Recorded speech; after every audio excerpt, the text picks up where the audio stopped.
क्या quant mutual fund हमको बेच देना चाहिए क्योंकि अब तो ये अंडर परफॉर्म कर रहा है? क्या यहाँ पे सेबी की जो रेट हुई थी उससे कोई मेजर चेंजेस हो गए हैं?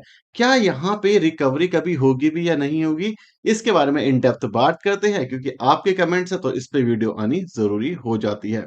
सबसे पहले जानते हैं कि क्वांट म्यूचुअल फंड एग्जैक्टली काम कैसे करता है और उसके पोर्टफोलियो में क्या चेंजेस हुए हैं। वीएलआरटी फ्रेमवर्क का सिंपल मतलब है वैल्यूएशंस कैसी है, लिक्विडिटी कैसी है मार्केट के अंदर, रिस्क कितना होने वाला है और टाइम पीरियड क्या है। ये सिंपल सा कॉन्सेप्ट है। इसके बेसिस के ऊपर उन्होंने अपना एल्गोरिदम को प्रिपेयर करा है और जो एल्गोरिदम सजेस्ट करता है उसके बेसिस के ऊपर quant mutual fund mainly act करता है। जिस वजह से जो क्वांट म्यूचुअल फंड है उसको आप जब भी देखोगे उसकी चर्निंग ऑल टाइम हाई होती है। इवन कई सारे म्यूचुअल फंड होते हैं जो कि साल के अंदर 2 या 3 स्टॉक चेंज करते हैं अपने पोर्टफोलियो में। वहीं पे जो क्वांट म्यूचुअल फंड है वो अप टू 150% चेंज करता है, मतलब 1.5 बार अपना पोर्टफोलियो ही बदल देता है। इतनी चर्निंग है उसके अंदर क्योंकि वो सिंपल फ्रेमवर्क पे डिपेंडेंट है जिसको हम कहते हैं क्वांट इन्वेस्टिंग। और क्वांट इन्वेस्टिंग के ऊपर इन्होंने एक अपनी स्किन चढ़ाई है जिसको इन्होंने बोला है वीएलआरटी फ्रेमवर्क। सो आई होप आपको अभी तक क्लियर हो गया होगा कि भाई ये जो म्यूचुअल फंड है इतना ज्यादा वॉलेटाइल क्यों है, क्योंकि भाई ये चर्न करते रहते हैं अपने पोर्टफोलियो को। ठीक है, अब बात करते हैं क्वांट के एक ऐसे म्यूचुअल फंड के बारे में जिसने इन्वेस्टर्स को करोड़पति बनाया है, इवन 100% से ज्यादा के रिटर्न दिए हैं, जो कि है क्वांट का स्मॉल कैप म्यूचुअल फंड। ये काफी ज्यादा पॉपुलर है और अगर हमने इसको समझ लिया तो बाकी सारे म्यूचुअल फंड्स को आप आसानी से समझ जाओगे। तो सबसे पहले चलते हैं स्क्रीन पे। तो इसको एनालिसिस करने के लिए हम आईएनडी मनी का यूज करेंगे। आईएनडी मनी पे अगर आप सिर्फ 1 साल का रिटर्न देखोगे तो जो quant small cap mutual fund है देख सकते हो सिलेक्टेड है यहाँ पे, इसके जो रिटर्न है भाई बढ़िया, ठीक है, अपने बेंचमार्क को बीट कर रहे हैं, ऐसी कोई दिक्कत वाली बात नहीं है अगर हम 1 साल की बात करें।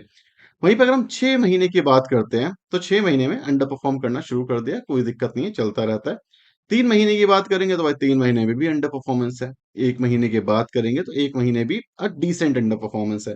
तो मोटा मोटा तौर पे 1 महीने, 3 महीने और 6 महीने के अंदर जो on an average under performance दिख रही है, अगर किसी ने इन्वेस्ट किया होता 6 महीने पहले तो उसको दिख रही होती है 5% के आसपास की अंडर परफॉर्मेंस इसके बेंचमार्क के अगेंस्ट। ठीक है, तो सबसे पहले समझो कि जो अंडर परफॉर्मेंस है वो इतनी ज्यादा ह्यूज नहीं है। 5% के अंडर परफॉर्मेंस 1 से 3 महीने, 6 महीने के बीच में होना बहुत नॉर्मल है, क्योंकि ये म्यूचुअल फंड है, ये स्टॉक्स है, ये ऐसे नहीं चलते कि आज चल रहे हैं तो हमेशा चलते ही रहेंगे।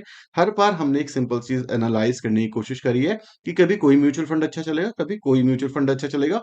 और क्वांट के साथ एक और बहुत बढ़िया चीज है जो मैं आपको आगे चल के बताऊंगा, लेकिन इस अंडर परफॉर्मेंस के पीछे कौन सा स्टॉक्स है ये भी जानने की कोशिश करते हैं। तो यहाँ पे देखो टॉप गेनर इस म्यूचुअल फंड के अंदर सबसे ज्यादा पैसा किसने बनाया है? एचएफसीएल ने बनाया है और ऑर्किड फार्मा ने बनाया है। ठीक है, वहीं पे अगर आप टॉप लूजर्स की बात करोगे तो आरबीएल बैंक है जो टॉप लूजर है, इसी के साथ साथ जियो फाइनेंस सर्विसेज है, एंड देन आता है हमारा रिलायंस इंडस्ट्री। ये जो क्वांट का म्यूचुअल फंड है, जो टॉप परफॉर्मिंग वाले स्टॉक है इनके अंदर, जैसे एचएफसीएल हो गया, एचएफसीएल इनके ओवरऑल पोर्टफोलियो का 3 से 4% है। ठीक है, तो अगर ये ग्रो करेगा भी तो ओवरऑल पोर्टफोलियो पे इतना मेजर इंपैक्ट नहीं आएगा। क्यों? क्योंकि अगर आपका portfolio size let suppose 1 lakh रुपए है, उसके अंदर जो 4% वाला सेगमेंट है वो डबल भी हो जाए तो 8 हो गया। ठीक है, तो आपके ओवरऑल पोर्टफोलियो पे इतना मेजर इंपैक्ट नहीं पड़ेगा।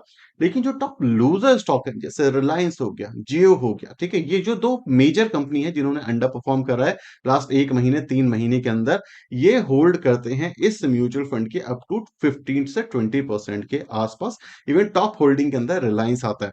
अभी जो स्टॉक है ये एक लार्ज कैप का स्टॉक है, और जो लार्ज कैप का स्टॉक, और ये जो लार्ज कैप का स्टॉक है इसने ऑलरेडी अपने इन्वेस्टर्स के लिए 20, 25, 30% से ज्यादा के रिटर्न बना दिए हैं लास्ट 1 साल के अंदर। अब जो इतनी बड़ी कंपनी है अगर वो एक आधी साल के अंदर इतना ज्यादा रिटर्न बना दे तो आप ये समझो कि भाई आने वाले टाइम पे तो वो धीरे धीरे करके कंसोलिडेट करेगी।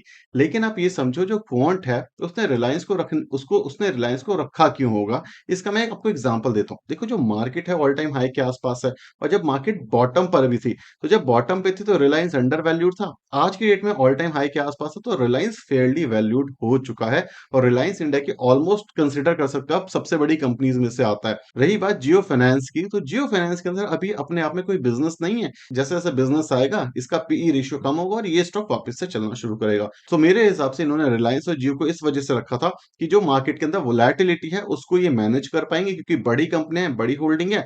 लेकिन इसी के साथ साथ यहाँ पे ये अंडर वैल्यूड भी थी जिस वजह से इसके रिटर्न बहुत अच्छे बने।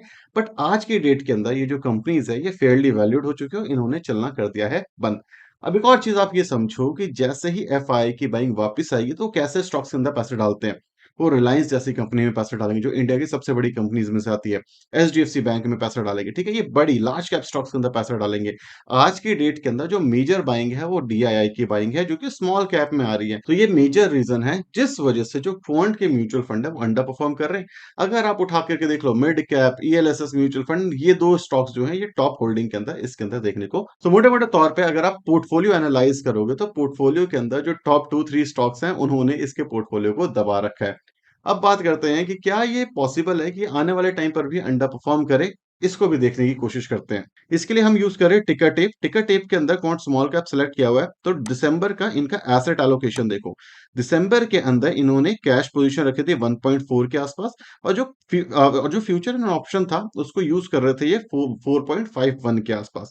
फिर अगर आप मार्च में देखोगे, तो फ्यूचर कम हुआ और कैश बढ़ा। देन उसके बाद क्या हुआ? उसके बाद फ्यूचर पूरी तरीके से हटा ही दिया, एफएनओ जिसको हम कहते हैं। पूरा पैसा इक्विटी में आया, और यहाँ पे आई थी सेबी की रेड। उसके बाद क्या हुआ? उसके बाद काफ़ी सारे इन्वेस्टर्स की ना पैनिक सेलिंग आई, जिस वजह से मुझे लगता है इन्होंने इक्विटी के अंदर पोजीशन थोड़ी-सी कम करी और अपनी कैश पोजीशन थोड़ी-सी बढ़ा ली। क्यों? क्योंकि आप देखोगे 1600-3200 करोड़ के आसपास की सेलिंग आपको देखने को मिली थी इसके ओवरऑल एयूएम के अंदर, जो इस समय पे 98,000 करोड़ के आसपास का था। ठीक है? अब इससे मेजर इश्यू क्या हुआ? इससे एक negative sentiment already mutual fund में चल रहा था। सेलिंग आई, तो जो अच्छे स्टॉक ये खरीद सकते थे उस समय पे, या जिसको होल्ड कर सकते थे, उनको बेचना पड़ा और अपना पैसा निकाल करके इन्वेस्टर्स को वापस करना पड़ा। इसी वजह से हम हमेशा कहते हैं कि अगर चाहे म्यूचुअल फंड हो, चाहे स्टॉक मार्केट हो, अगर रिटेल इन्वेस्टर का पार्टिसिपेशन कहीं पे है और अगर सेंटिमेंट खराब हो जाए, तो वहां से पैसा निकाला जा सकता है, जिस वजह से कहीं ना कहीं जो एवरेज रिटर्न है in a short period of time कम हो सकते हैं। क्वांट के ऊपर जब स्कैम वाली वीडियो आई थी, तो मैंने आपके साथ ये चीज पहले भी शेयर करी थी कि ना शॉर्ट रन मोस्ट प्रॉब्ली हो सकता है कि भाई यहाँ पे थोड़ी सी अंडर परफॉर्मेंस देखने को मिलेगी। अब सेकंड चीज क्या हो सकती है, जैसे मैंने आपको स्टार्टिंग में बताया, इनका फ्रेमवर्क जो कि था वीएलआरटी फ्रेमवर्क, वो इनको सजेस्ट कर रहा होगा कि भाई थोड़ा पैसा उठा करके कैश में रख लो, क्योंकि अब पोजीशंस बढ़ने वाली हैं। देखो, अब जो मार्केट सिनेरियो है ना, वो थोड़ा सा चेंज हो रहा है। अगर आप थोड़ा सा मार्केट को ट्रैक करते होगे, तो आप समझ भी पा रहे होगे। इससे पहले पीएसयू की मेन रैली थी, ठीक है? पीएसयू की मेन रैली आई और पीएसयू ने बहुत पैसा बनाया। लेकिन जब पीएसयू की रैली शुरू नहीं हुई थी ना, 2021 के आसपास, उससे पहले जो क्वांट का म्यूचुअल फंड था, उन्होंने पीएसयू हो गया, अदानी हो गया, ऐसे स्टॉक पिक करे थे।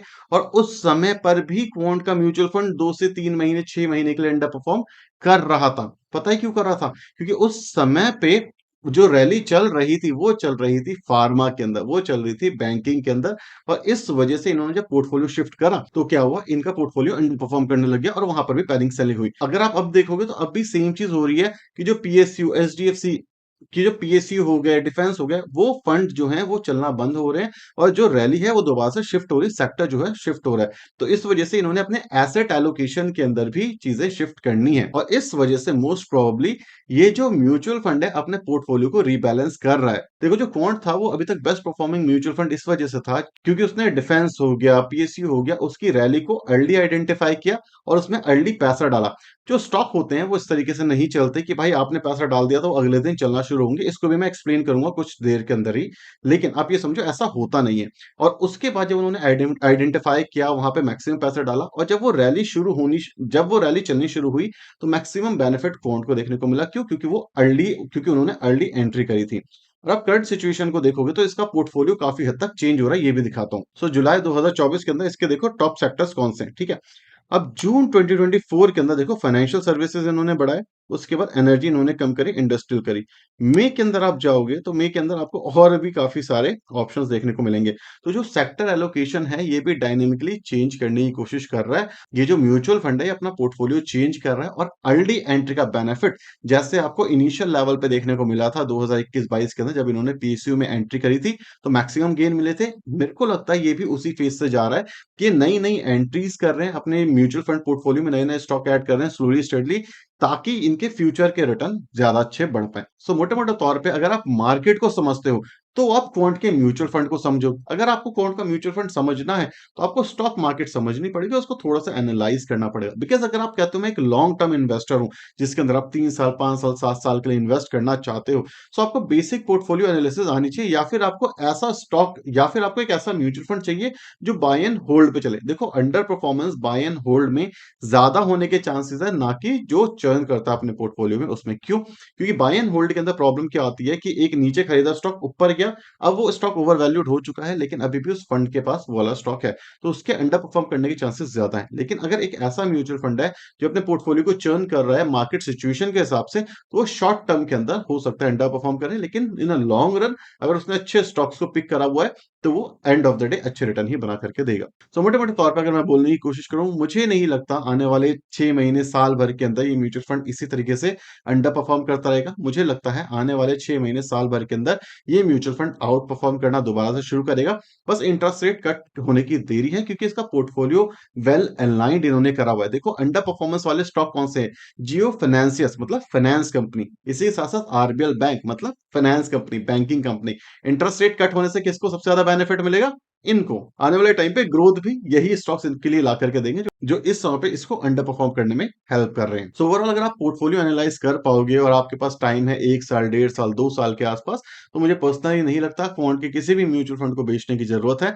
अपने हिसाब से वेल प्लेस्ड है, अपने हिसाब से अच्छा पोर्टफोलियो उन्होंने क्रिएट करा हुआ है। मुझे नहीं लगता इसके अंदर कोई मेजर इश्यू होने वाला है। काफी सारे लोगों का कंसर्न आता है कि भाई सेबी की रेट के बाद ये चीज होगी, सेबी की रेट के बाद वो चीज हो गई। नहीं यार, देखो, सेबी की रेट के बाद कुछ ही नहीं हुआ। सेबी की रेट के बाद वहां पे थोड़ा सा प्रेशर बना, इनके ब्रांड वैल्यू पे थोड़ा सा इंपैक्ट आया। आपको एक चीज समझ आनी चाहिए। देखो, एक नॉर्मल इंसान है, उसके घर पुलिस आ जाती है ना, तो यार आस पड़ोस वाले चार बातें करने लगते हैं, अरे भाई इसके घर पुलिस आई है, इसने कुछ गलत तो करा होगा। ठीक है, ये डिफॉल्ट होता है।